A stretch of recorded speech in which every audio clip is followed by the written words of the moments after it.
Welcome, everybody, to Cup with Gup, deep dive and final thoughts for the Wyndham Championship. It is a around lunchtime, Wednesday, August 3rd. I will get through this relatively quick. I think not a whole lot of changes since Monday. I do plan on having a E9 this evening. So if you're a premium member, get those questions in the GC Warrior Room Slack channel, hashtag live chat questions, and I will get to those, get the final content and everything out probably late afternoon, early evening, and then probably plan E9 around probably like 7 Eastern, maybe a little earlier, depends on how things go. I'll update on that as I get the content out as well. Join us right now. Any package. Smash gets you 20% off, includes a 7-day risk-free trial. NFL, college football right around the corner. We have best ball season right now. A lot of talk on that in the GC Warrior Room Slack channel. We'll have all your tools. The Green Machine, of course, will have all the lineup building capabilities for both of those. And we still got pretty decent amount of golf here. We got, this is the final week of the regular season, then 3-week playoff. Then I think there's 2 weeks off, and then we start the fall swing. Now, next year, that'll be a little different based on what PGA has put out, that next fall we kind of will get – still haven't seen the official schedule, but it sounds like they're for the most part, it'll be a calendar year schedule moving forward, which is actually nice for folks like me. NFL and PGA at the same time, even though it's fall swing, we still put out the content. It's definitely a hard thing to do at the same time. So that'll be kind of nice next year to get a little bit of a break. But this year, status quo as usual. Rate and review us on iTunes. We'll be doing some giveaways for NFL and college football kickoff weekends. That'll get you into the drawing automatically for free. You can also get into the drawing for free. Subscribe to this video or subscribe to this channel, like this video, and tell me who you think wins the Wyndham Champion this year in the comments, and that'll get you into the entries as well. Listener League, I think it was about 75% full when I looked this morning. Link is in the description. You can hop in that before it fills up. Last week to get in for this season's PGA as well. Quick betting results. I don't ever have them fully done when I go live for Smash. I talked about we got the first round leader chop. That was great. Taryn, top 20 was solid. Matchups went lighter matchup week last week as I had some family stuff on the weekend, but went 5-2, including a 3-0 full tournament matchups. So solid week all the way around. Definitely way up on the week, over 8 units. So hoping to keep that going. One of my better matchup months in quite some time in July. So we're looking to keep that rolling into August as well. Final thoughts for me. Weather course, I really don't see anything. It'd take a miracle for something to come up now to make it even look like a wave stack. You can always lean AM guys for round 1 showdown or first round leader, fresh greens, stuff like that. Maybe there's a pop-up shower tonight, tomorrow, quick one that makes it even softer. But full tournament stuff, I'm not factoring waves at all at this time. Always will update that if that changes. Looks like it's gonna be a great week. Really low winds. I think it's gonna be scoreable. Low winds pretty much most of the, especially the first 2 days. So I think we'll see that 19, 20, 21 under come into play. Trending to be the highest owned for me, Sungjae, Siwoo, Henley, Lowry, and Connors. That's probably a surprise to no one. I will have all that final ownership and projections out in the final thoughts later on this afternoon, this evening as well. Potential sleepers, low owned. I will note on ownership, probably the one kind of dot I have is I'll be interested as I finalize everything, how much I bump. Because I've seen most people saying they're going to fade Webb. Similar reasons like I talked about, the 10-7 makes it hard to swallow, even though the course history. You can go down to Siwoo. We're seeing the Siwoo bump. Sungjae has good history here. Lowry's being talked up quite a bit. He's in that top 5. And so you start, if those guys are going to be there, it's going to squeeze some guys out. But I think their ownership won't be as high as what some think it will be, because I think we'll get a little bit of the, no one's going to Webb, I'm going to go to Webb. Look at the history. If I'm going to get him at, 9, 10, 11%, I'm going to play him. And so I will probably inflate him for the late steam a little bit. I'm not going to have him up. Last year he was 35% here, but the pricing just makes it hard to swallow because he does have to have that kind of finish, at least relative to the people around him. And a lot of those guys are being talked up, even Billy Ho and Willie Z, those kind of plays. And so it makes sense on paper that Webb would be, less owned than what we would typically see here.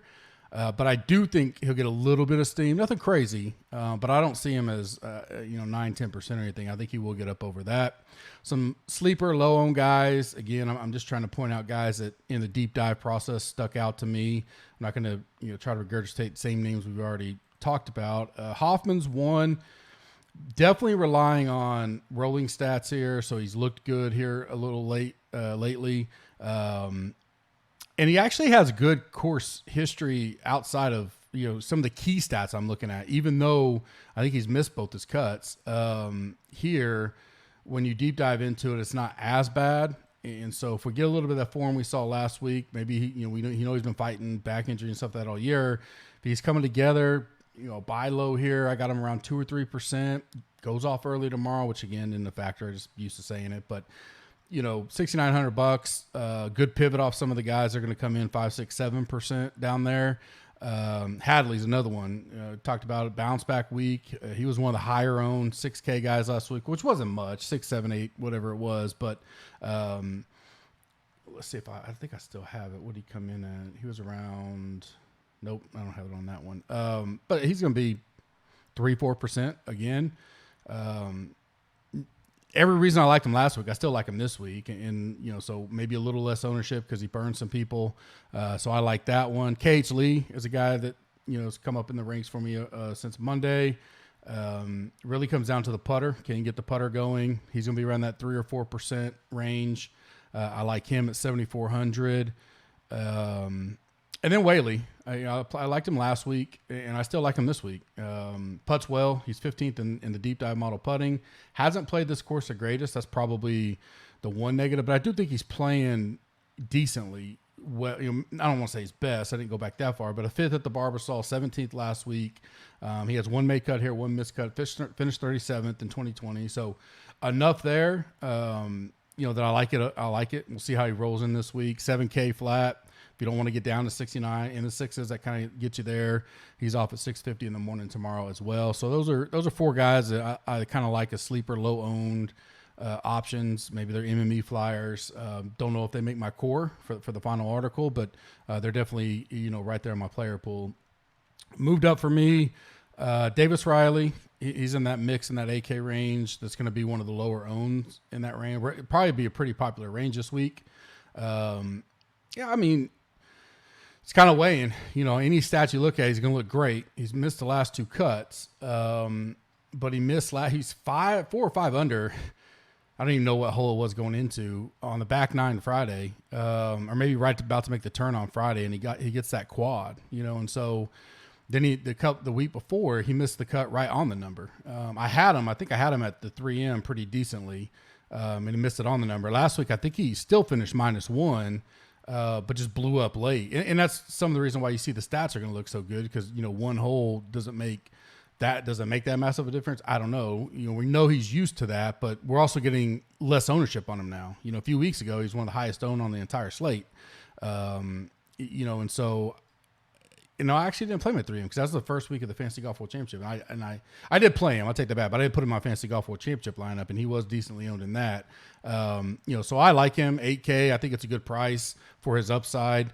He's definitely got scoring upside if he can get to the weekend. Would like to see him, shake off the back-to-back missed cuts, get a little steam rolling into the FedEx Cup. So I like Riley. Smalley's a guy that's moved up for me. 7,500. 24th in rolling stats, 14th in deep dive course history. Again, limited stats there, but he's done well. If he can putt well, I like him. That price going to be 7-8% somewhere in there. Taryn seems to be of 2 guys that really I'm thankful for their performance last week to get me into the Fantasy Golf World Championships next week. I'm more likely to go back to Taryn over Pendrith. I think Pendrith will still get some ownership because obviously put out, but that last image of him, he didn't blow up. He shot even. He just couldn't hang with Tony or any of them. I liked that it was at least he hung around and he couldn't make a putt to save his life, as opposed to like he shot +4 and everybody went away from him. Now it still wasn't great, but I've heard his name and seen stuff on him a lot more than I have Taryn. And Taryn, $7,300. He's going to be around that 7-8%. Definitely has moved up in my eyes, and I'll play him. Definitely be in the MME pool and then make a decision. Does he make that core lineup or not? And then CT Pan's moved up for me. I did talk about him Monday, but I like him. He's got a great deep dive course history. He ranked 8th for me. Putting really comes down to kind of his weakness as of late. Burned a lot of people last week. Had a 31st at the 3M, miscut. 4 straight made cuts here. 2 really good finishes, a 29th and a 2nd, and then 2 just average or, made the cut but didn't do much. So a little risk reward there, but I like that we've seen the upside here, and this is his 5th year playing it, so I don't mind CT Pan as well. Fade moved down for me. There's a few I'm still tossing up in the air and deciding where I'll go once I release all the final stuff later, but Lowry is probably a guy I'm okay fading or being light on. Siwoo is definitely.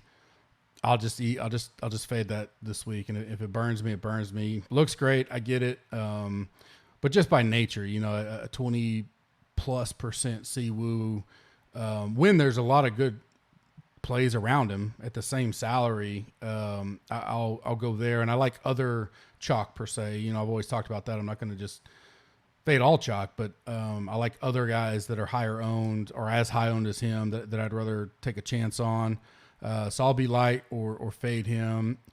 I still say I'm fading Webb. I am going to fade him. I hope he does get kind of steamed up this afternoon and late chats and all that kind of stuff. And, do we got to play Webb at this price? The thing that, in my eyes, it's not everybody's off of him because of, I think more people off of him because of the price than his recent form. So if he had decent recent form coming in here at 10-7, you still need a top 5 type finish, top 10 with high upside he's second highest priced, more likely top 5 unless the other guys around him all fell too. So maybe he's safe for cash or something like that. I'd have to defer to Kenny, but as far as what I look at, I'm still going to be off Webb.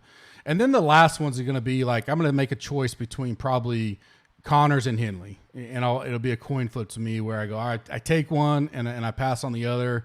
Both high owned, both 9Ks. I think they're $200 difference. And that those two, one of them will be.